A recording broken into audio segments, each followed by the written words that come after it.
Hello everyone and welcome back to another math video. Today we're going to be talking about how do you label special right triangles, so the 30, 60, 90, the 45, 45, 90.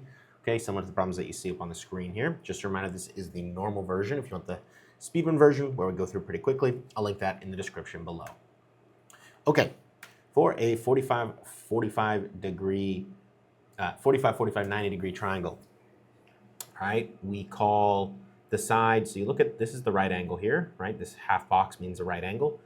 Opposite the right angle is always the hypotenuse, always. And typically that is labeled with letter C, okay?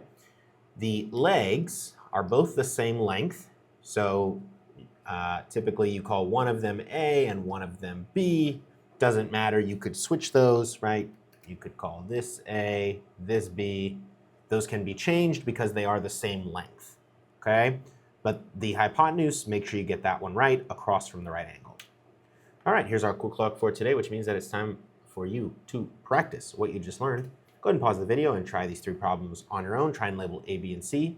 And when you're done, you can unpause the video and we'll check your answers. Okay, now that you've had time to work these problems, let's check your solutions. Okay, for the first problem, A and B can be switched, but C must be on that side. And for the second problem, same deal, A and B can be switched, C must be here. And for the last one, you guessed it, C must be right here, A and B can be switched. All right, for a 30, 60, 90 degree triangle, again, good news, hypotenuse doesn't change. C is the hypotenuse across from the right angle.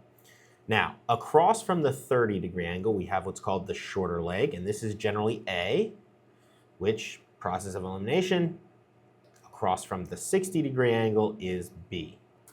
All right, so this is for 30, 60, 90. A is the shorter leg, B is the slightly longer leg, and C is the hypotenuse. All right, time to practice. Go ahead and pause the video, try these three problems on your own. When you're ready, unpause, and we'll check your answers. Okay, now you've had time to work these problems, let's check your solutions. Okay, for the first problem here is the solution must be in those positions. For the second problem, here's the solution. And for the third problem, here is the solution. All right, that is it for today. I hope you all have a good morning, good afternoon, good evening, and good night.